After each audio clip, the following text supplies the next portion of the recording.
#90స్లో మధ్యతరగతి చంద్రశేఖర్గా అయినా, కోర్టులో భయపెట్టే మంగపతిగా అయినా 100% కాదు 1000% న్యాయం చేసి అండ్ ఇప్పుడు దండోరాలో మరొక అద్భుతమైన పాత్రలో మనల్ని అలరించడానికి రాబోతున్నటువంటి మా శివాజీ గారిని మాట్లాడవలసిందిగా రిక్వెస్ట్ చేస్తున్నాం. పాత్రికేయ మిత్రులకు, ఎలక్ట్రానిక్ మీడియా సోదరులకు, విచ్చేసిన అతిథులందరికీ కూడా పేరు పేరున స్వాగతం. అలాగే ఒక ఫోన్ కాల్ అడగగానే ఎన్నింటికి రావాలి అన్న ఒకే ఒక్క మాట, అంతా మించి ఏం లేదు. నా సోదరుడు Anil, thank you so much. ఈరోజు అనిల్ రావటం వల్ల ఈ సినిమాకి ఇంకా కొంతమందికి, ఇప్పటిదాకా ఎంతమందికి రీచ్ అయిందో ఇంకా కొంతమందికి గట్టిగా రీచ్ అవుతుంది. అది అందుకే కొంచెం గెస్ట్లు వస్తే సినిమా ఇంకా వెళ్తుందని ప్రొడ్యూసర్ ఆశపడతాడు. కంటెంట్తో పాటు ఇది కూడా చాలా ఇంపార్టెంట్. ఇంకా నా విషయానికి వస్తే, నేను చిన్నప్పటి నుంచి నాకు ఆ డప్పు సౌండ్ వింటే ఒళ్ళు పొంగిద్ది, ఆగదు, అస్సలు ఆగదు. అమ్మతోడు నేను అన్నీ మర్చిపోతా,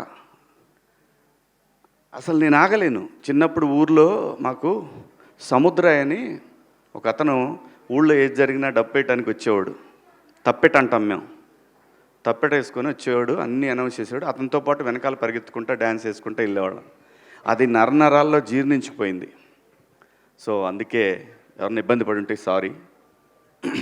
మా సినిమా కూడా దండోరా కాబట్టి ఏం పర్వాలేదు, ఈ సినిమా కోసం ఆ మాత్రం చేయొచ్చు. దండోరా ఈ సినిమా తర్వాత ఈ సినిమా ప్రొడ్యూసరు నా దృష్టిలో ఇంకా యూత్ బాయ్ నైట్ లైఫ్లన్నీ వదిలేస్తే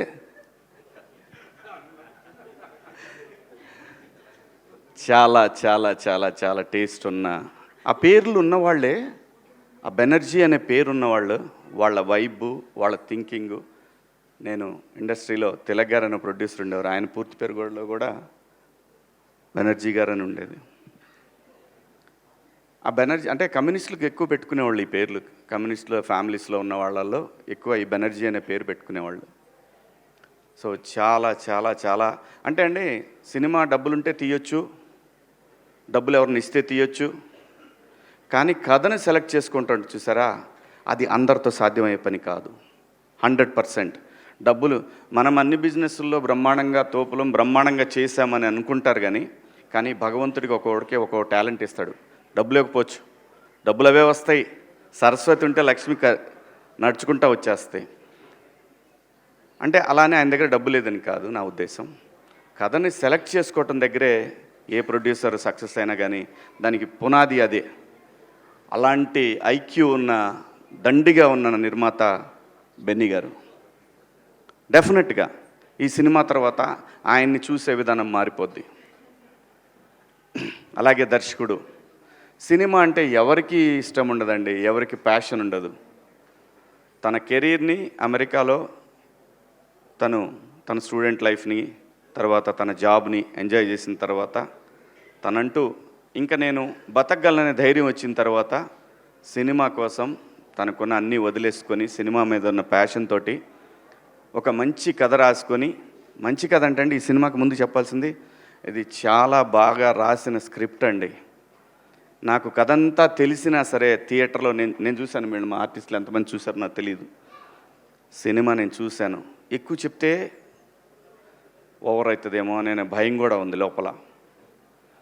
కానీ నేను నా రీఎంట్రీ తర్వాత డబ్బులు నాకు చాలా అవసరం, నాకు కూడా చాలా అవసరం. నాకు 2 పిల్లలు, మీకు తెలుసు, వాళ్ళని చదివించాలంటే ఎన్ని ఇబ్బందులు ఉంటాయో. అందులో సినిమా యాక్టర్ కొడుకనగానే వాడికన్నా నేను ఎక్కువ ఆలోచిస్తే ఇండేమని అనుకుంటారేమనే అదొకటి. బట్ లక్కీలీ అలా ఆలోచించే పిల్లలు కాకపోయినా కానీ చదువులకి చాలా అవుతుందండి ఈ రోజుల్లో. అలాంటి పిల్లలు అనేసరికి మారిపోయింది నా ఆలోచన. అలాంటి సిచ్యువేషన్ ప్రతి తల్లిదండ్రికి ఉంటుంది. అలాగని చెప్పి ఆ తల్లిదండ్రులు వాళ్ళ పిల్లల్ని అంత ఈజీగా వదిలేరు. సినిమా దేని గురించి మాట్లాడుతుంది? అనే దాన్ని నాకు అతను తను స్క్రిప్ట్ చెప్పినప్పుడు ఒక క్యారెక్టర్ కనెక్ట్ అయ్యానండి. నేను ఒక క్యారెక్టర్ కనెక్ట్ అయ్యాను. నా పాత్ర చాలా బాగుంది, సినిమా నా చుట్టూనే తిరుగుతుంది. కానీ అప్పటికో టెంప్ట్ అవ్వాల నేను. ఎందుకంటే నేను ఇండస్ట్రీకి వచ్చి రీఎంట్రీ మళ్ళీ వచ్చిన తర్వాత ఆ డబ్బులు అనే పదాన్ని పక్కన పెట్టి 13 సంవత్సరాలు నేను సర్వైవ్ అయ్యాను. ఇంకా నాకు డబ్బులు కాదు కావాల్సింది, నాకు ఇంత పేరు ఇంత రెస్పెక్ట్ ఇస్తున్నా వీళ్ళకి గౌరవం ఇవ్వాలి, మంచి సినిమా అయితేనే చేద్దాము, లేకపోతే పుట్టించినోడికి తెలుసు ఎలా తీసుకుపోయే వరకు ఎలా నడపాలనేది ఒక బలమైన ధైర్యం వచ్చిందండి నాకు. అలా అతను చెప్పిన ఆ కథని విన్న తర్వాత నేను బిగ్ బాస్ హౌస్ నుంచి వచ్చిన తర్వాత నా 90s రిలీజ్ అయిన తర్వాత నేను ఫస్ట్ ఒప్పుకున్న సినిమా కూర్మనాయక. అది చాలా గ్రాఫిక్స్తో ఉన్న సినిమా. ఒక నెగిటివ్ క్యారెక్టర్ నాది, నాకు బాగా నచ్చిన కథ అది. దాని తరువాత కోర్టు కాదండి నేను ఒప్పుకుంది, ఈ సినిమా.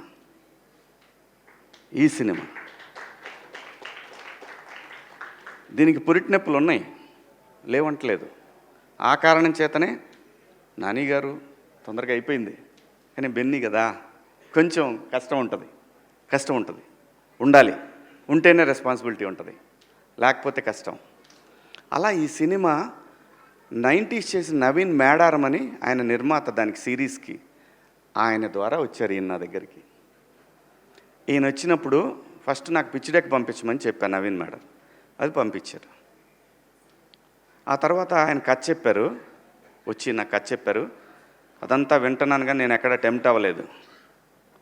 ఓకే బాగుంది, బాగా రాసుకున్నాడు. ఎప్పుడైతే ఒక పాత్రను ఇంట్రడ్యూస్ చేశాడండి, అక్కడి నుంచి సినిమా లెవెల్ కూడా ఎవరెస్ట్ శిఖరంలాగా వెళ్ళిపోద్ది అనమాట. ఆ ఎవరెస్ట్ శిఖరంకి వెళ్ళిన తర్వాత బయటకు వచ్చే హై ఉంటుంది చూసారా, ఆ హై మీరు ఇందాక చూసిన తమ్ముడు డ్యాన్స్ చాలా బాగా రాసుకున్నాడండి. నిజంగా నేను అమితంగా ప్రేమించేమీ మాట్లాడలేదు. సినిమా తీసేవరకే ప్రేమిస్తాను నేను. సినిమా తీసిన తర్వాత అది ఎడిటింగ్ రూమ్లోనైనా థియేటర్లో నిర్దాక్షిణ్యంగా దాన్ని నేను హేట్ చేసినంత ఎవరు హేట్ చేయరు. అబ్బా అంట మా వాడు ట్రైలర్ చేసిన అబ్బాయి అక్కడక్కడ లూజ్ ఫ్రేమ్స్ ఉన్నాయో అన్న పెద్ద కొంచెం టైట్ పెట్టొద్దు, తెలీదు మరి ఎవరో ఏమంటారో, బయటికి వెళ్తుంది ఫస్ట్ మన బిడ్డ బయటికి వెళ్తూ ఉంది ఫస్ట్ టైం అని చెప్పి ఆ భయం ఉంటుంది. ఆ భయంతో చాలా చెప్తాం. నేను మళ్ళీ సినిమాలు చేయటం మొదలుపెట్టిన తర్వాత నాకు అందరు కొత్త డైరెక్టర్లే వచ్చారు. అన్ని కంటెంట్ ఓరియంటెడ్ ఫిల్మ్సే. ఏ ఫిలిం కూడా డబ్బుల కోసమే, డబ్బులు తీసుకుంటున్నాను, డబ్బులు తీసుకోవట్లేదు, మళ్ళీ అలాంటి మాటలు మాట్లాడకూడదు. డబ్బులు కావాలి కదండి అని అలా బతిలాడుకొని తీసుకుంటున్నాను, అది వేరే విషయం. కానీ ఆ కంటెంట్ విషయంలో మాత్రం నో కాంప్రమైజ్, నో.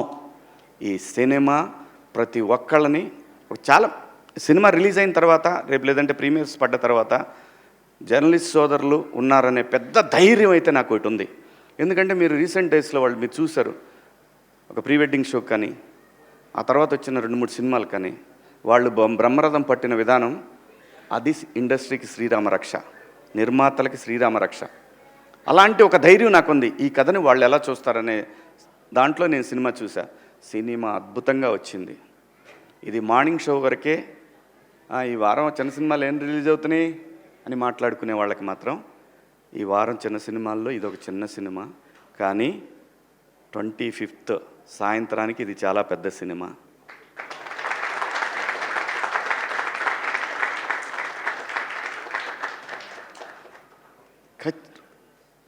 అంటే ఏ రేంజ్ అనేది నేనేమని చెప్పడానికి, అందరికీ నచ్చే సినిమా, 10 మందికి చెప్పే సినిమా.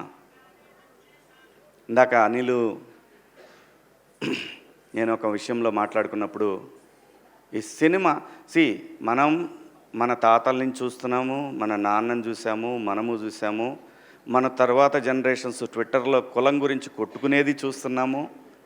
ఎన్ని తరాలైనా మారిన ఈ అంశాన్ని ఏదో ఒక తరం వదిలేస్తనే దాంతో ఈ తరం ఫైట్ చేయాల్సిందే తప్పదు. ఆ కులం గోడ చుట్టూ ఉన్న ఒక మ్యాజిక్ ఉంది ఈ సినిమాలో. ఆ మ్యాజిక్ని ఫస్ట్ డే కాపీ చూసేటప్పుడు నేను సినిమా అంటే ఈ సినిమా తర్వాత నా రెమ్యునరేషన్ ఎంత పెరిగి దాంతో కాదు, నా జడ్జిమెంట్, నేను మళ్ళీ సినిమాలకు వచ్చే కదా, నా జడ్జిమెంట్ కరెక్ట్గా ఉందా లేదా అనేది తెలుసుకోవడానికి నేను చేసే ప్రయత్నంలో డైరెక్టర్ గారిని అడిగాను, మురళి గారు మీకు ఒక ఆత్మ ఉంటుంది, సోల్ మీద మీకు మాట చెప్పుంటుంది. ఫస్ట్ టైం నువ్వు సినిమా చూసుకున్నప్పుడు చెప్తుంది. ఏ డైరెక్టర్కైనా సరే, అది ఫెయిల్యూర్ అయినా హిట్ అయినా ఏ డైరెక్టర్కైనా ఒకటి అనిపిస్తుంది. మీరు నాకు చెప్పిన కథని ఒక 75% తీసారా? ఇది ఎందుకు అడిగానంటే యాక్చువల్ 50 తీస్తే చాలు ఈ సినిమాకి.